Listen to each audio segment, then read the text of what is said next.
Alrighty, there we go. That should have taken care of everything. Cool. Looks like we are live and going. I am finally got everything set up. Man, I got to remember to start using Google Chrome instead of any other browser for this stuff. Well, we're back and welcome to Cooking with Mr. Bent, episode 4, a cooking show that I had to start because I lost a bet to my students over quarantine. Regardless, I enjoy cooking and I enjoy sharing recipes with other people, and this is an outlet in a way I get to do it. So if you saw the title of this episode, you know that we're talking just a little bit today about a way to save on food waste. And with that, obviously food waste is a big topic right now, you know, how there's so much of it and what we can do to help along to prevent the amount of food waste we're using. And so with that, today is just a quick and simple solution to not having to throw away a bunch of rotten bananas. When I say rotten, I obviously don't mean covered in mold. Obviously, that probably needs to be thrown away. But bananas that you have just gotten too brown for just eating by itself and just need to go somewhere else. And so today, the way we're doing that is a really quick, simple fix. It's a chocolate chip banana bread recipe that has been in my family for a while. If you've watched other shows on my my YouTube channel, you'll know that I pull out this cookbook a lot. It's one of those old church lady cookbooks from the back in the day. If you don't have yourselves an old lady church cookbook, you need to get yourselves an old church lady cookbook. There are a lot of fantastic recipes and stuff like this. And today is none other than my mom's with my mom's banana bread recipe. That is what we're cooking today. So for ingredients, it's pretty simple. You're going to need a 1/3 cup of shortening. I am using butter flavored Crisco, but you can use any shortening that you would prefer. Sugars. I am going for two types of sugars here. I've got a 1/2 cup of white and then a little something special. I've got a tablespoon of dark brown sugar. Dark brown is the key there. Okay. Along with that, I'm also going in with a couple eggs and another great ingredient for this recipe, vanilla. Awesome stuff here. Okay. For my dry ingredients, it's a pretty simple. Don't roll away it. For my dry ingredients, it's pretty simple. I have got 1 3/4 cups of flour. Now I'm using a whole wheat flour, but you can use any kind of flour that you'd like. I've never tried this with gluten-free flour, and I'd be interested to see if any of you try it with gluten-free flour. Leave a note in the comments and see how that is and tell me how it tastes. So along with my gluten-free flour, along with my whole wheat flour, I've also got different ingredients on top. I've got a teaspoon of baking powder, 1/2 teaspoon baking soda, and it is important to have both, and 1/2 teaspoon of salt. That's all going to be sifted together to make a nice, smooth, dry mixture. Okay. Along with that, I have also got my bananas, 1 cup mashed. Now I have already pre-mashed mine. That you can say they have this awesome, I don't even know what consistency to call that, but obviously after they've mashed, they tend to go a little soupy on you. So got a cup of that here ready to go. And then this is optional, but I always love to add just a little chocolate. Now you can use chocolate chips, chocolate chunks, whatever you'd like. I very much prefer a 72% dark chocolate bar that I'm going to chop up and throw into that bread. As far as equipment goes, you are obviously going to need something to mix everything in. If you have a stand mixer at home, that'd be fantastic. I've even used a food processor for this recipe, but today I'm going the traditional mixing bowl and whisk. Now the whisk I'm only going to use for a little bit. Eventually I am going to switch over to a silicone spatula just because a lot of stuff likes to get inside that whisk. Along with that, I'm also using a separate bowl to sift all of my dry ingredients into, just a small bowl with a sieve on top that I'm just going to shake everything into. I've got a knife and a cutting board over there to use for my cutting up of chocolate. And I've also got my baking vessel. So today I'm just going for a simple Pyrex bread pan that we're going to grease up with some real simple olive oil cooking spray. And that's pretty much it. So let's get this show on the road. Step number 1 is pretty simple. You are going to take your oven and preheat it to 350 degrees. And just like that, ready to go. While that's preheating, we can make up the batch of banana bread mix, and then we'll throw it in the oven. So first steps first, we need to cream our sugars and our fat together. So I am going to take that 1/3 cup of shortening. That goes in my bowl. If I can get it out of the tiny one, there we go.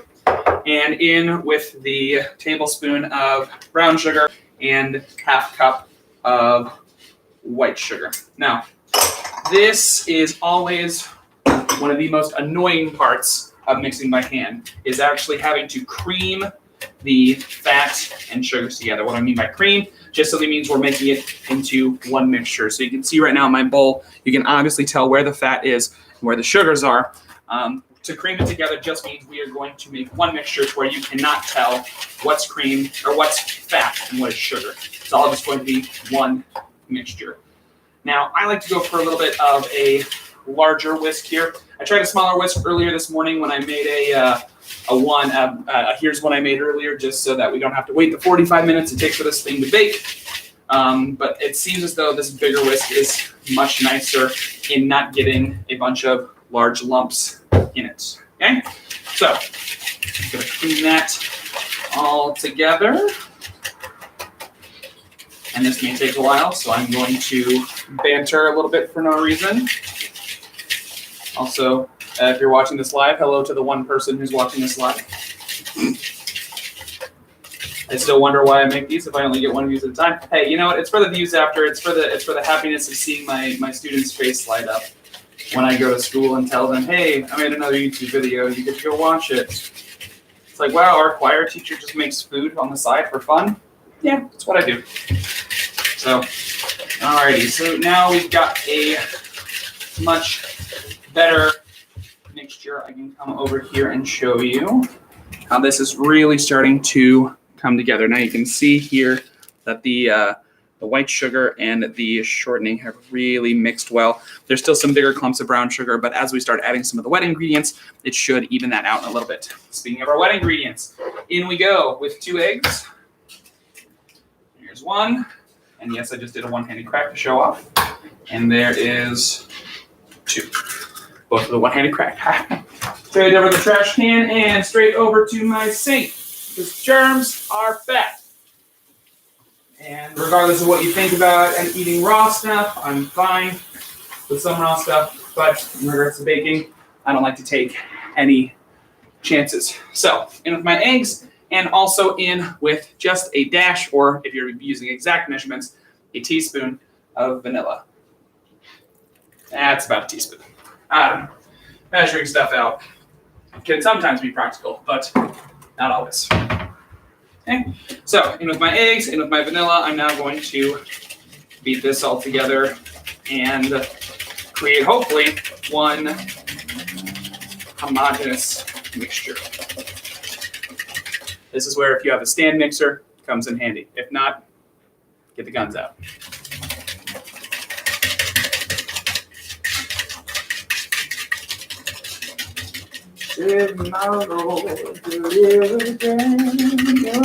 I'm a choir teacher.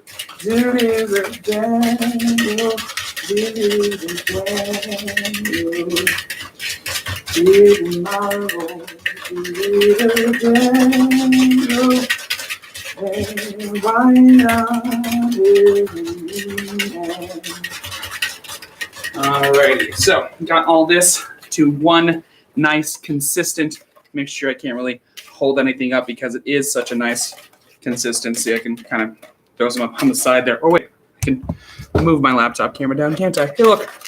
So we've got a nice consistent mixture. That brown sugar has dissolved a little bit better. And so now we're going to set that aside, let all those lovely ingredients marinate. Now going over to my dry ingredients. This is the whole wheat flour or just regular flour, depending on what you want to use. The baking powder, the baking soda, and the salt, all going into a mesh strainer here, which I am going to use as a sifter. Now, I did not check beforehand to see if this sifter would hold all of the powder at the same time. So I'm going to stop there because I don't want to get flour everywhere because I just cleaned this kitchen this morning and I don't want to clean it again. So just sifting everything. Sifting is really going to prevent the mixture from getting too lumpy, from getting any kind of dry pockets in our mixture, in our batter.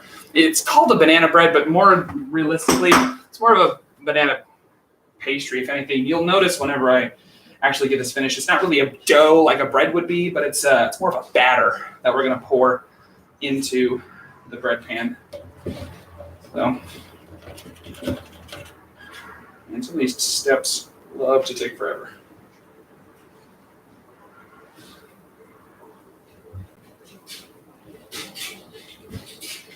What's happening here?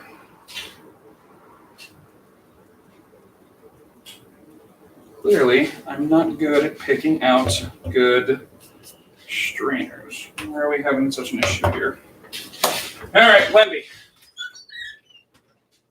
You go back to the big one, even though that's the one I was making a huge mess with this morning. But I'm not going to have as many problems with it.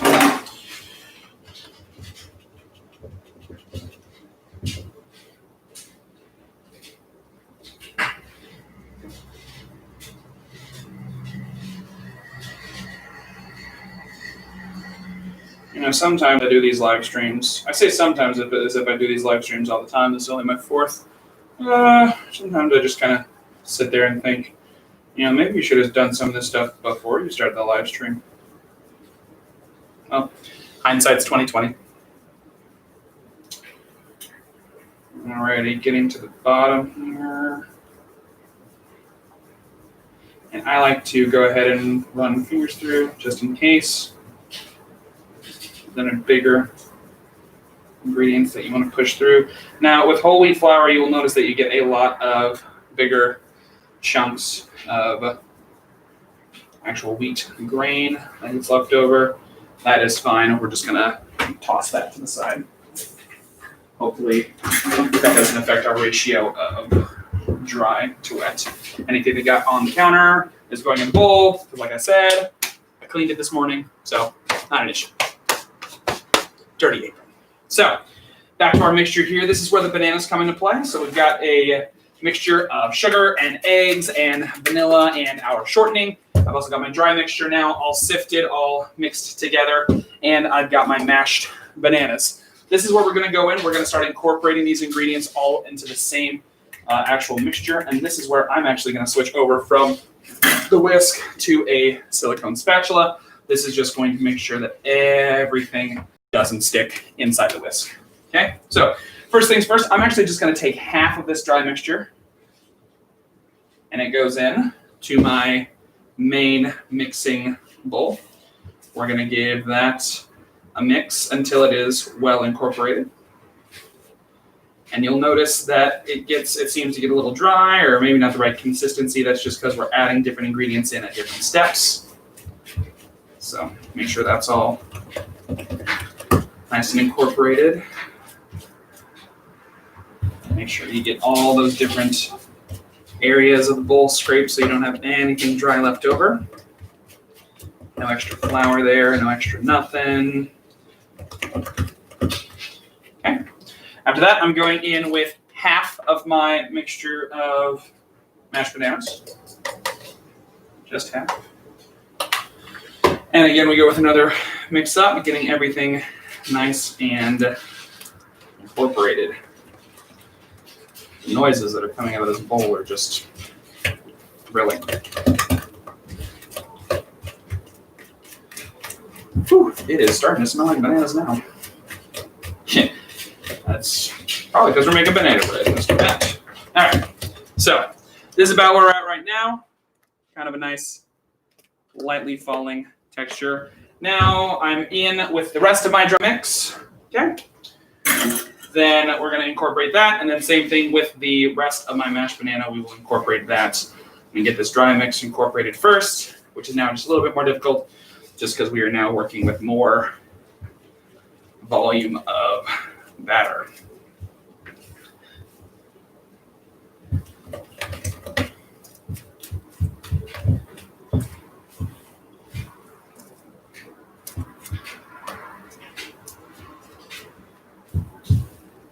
All right, getting everything nice and mixed in now. Fun thing about live streams is you really don't get a chance to cut straight from one part to another, so you get to watch me mixing this in real time. So leave a comment down below if you want to see some more pre-made videos and just post, or see any pre-made videos and just post it rather than this live stream, because I always feel like these in-between steps where I'm just mixing or doing stuff can get boring for the average viewer and weird for me, because then I just have to talk to myself. in with the last bit of my mashed bananas. And again, we now go in to mix everything together until it is nice and well incorporated.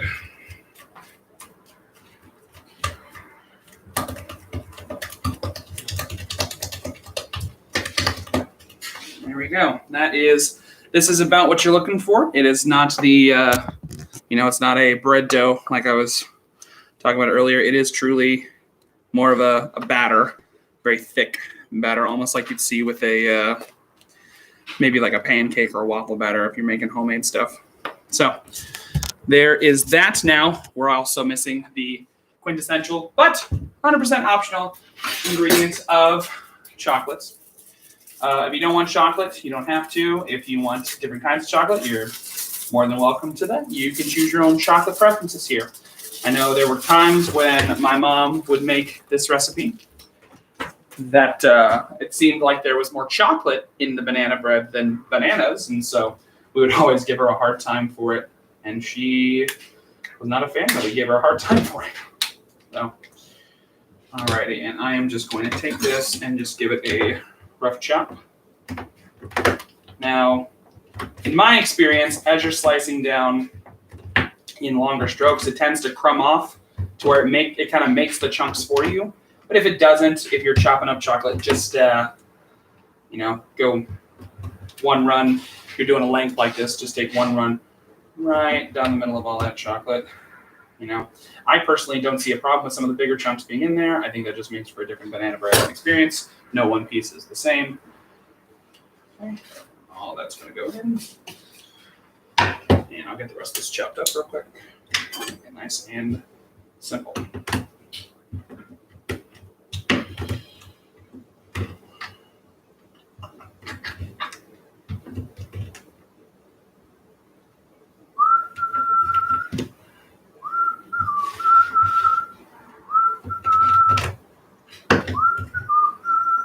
Yes, that is a Christmas song. No, I don't care that it's not even Thanksgiving yet. You cannot judge me for listening to Christmas music. It's just music. It doesn't have to be tied to a specific season. Okay? People sing Auld Lang Syne all year. At least in the choir world, you don't hear them complaining about it. It's only a New Year's Eve song. These are the things I like to think about in my off time. All right, so got all that nice and incorporated just to get it all evenly throughout the mixture, and we are now left with this beautiful chocolate chunk banana bread batter. Okay. Pyrex baking pan. You can use a regular pan. I've used a steel baking bread pan before. Whatever you need to. Very lightly grease up your pan. This is just so that way when you're done baking it, it can come out in one nice loaf. And now we are just going to slap the batter in to the mold, not the mold, the pan, whatever this thing is. I'm a professional, I promise.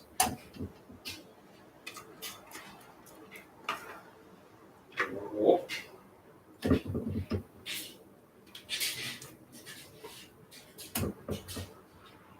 A lot of slop in here. Scraping all that goodness out of the bowl.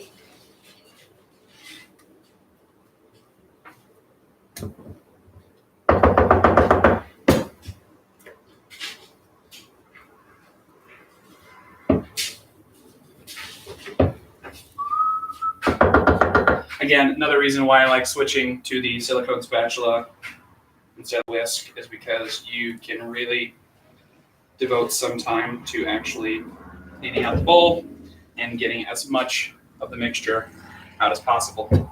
Okay? Just scrape the spatula off into the pan, and then I like to go back and just kind of push it down just so I don't have burned crumbs on the top of my pan. So just with my silicone spatula, taking this and spreading it around so I have a nice even layer throughout the entire pan. Nothing fancy. I've tried doing fancy marks in here before, and it never works out well. So you don't need to worry about doing anything fancy on that end. And there you have it. A banana bread dough, batter, whatever you want to call it, ready to go in the oven. This is going to go in the oven at 350 for my approximation 45 minutes or less, depending on your size of pan, or even more, I've found. So that is going into an oven. Alexa, set a timer for 47 minutes. 47 minutes. Starting now. I did a one this morning. Here's one I made earlier, which I'm about to pull up because, well, I'm not going to wait for 47 minutes on this live stream to get that one out. And I did notice that after 45 with my oven, the inside of the center was still just a little bit doughy. So just know that oven temperatures and pan size all go into what actual time your loaf is going to spend in the oven. Regardless, after that time is out, or after that time is over, take it out of your oven, let it rest for a little bit in the pan, and then you get ta-da, a wonderful chocolate chunk banana bread. Now, like I said, I'll admit it, I didn't do this one perfectly. If you'll notice right here, right there in the center, it's still a little doughy, so I'm going to potentially avoid that part. Maybe I'll try it later, just because I've got nothing else to do this weekend. But we can go ahead and try a piece. I haven't tried this yet. I'm very excited. Cheers. Oh, it's always so good. Oh, wow. That's a really good look for my tooth right there. It's always just such a hit.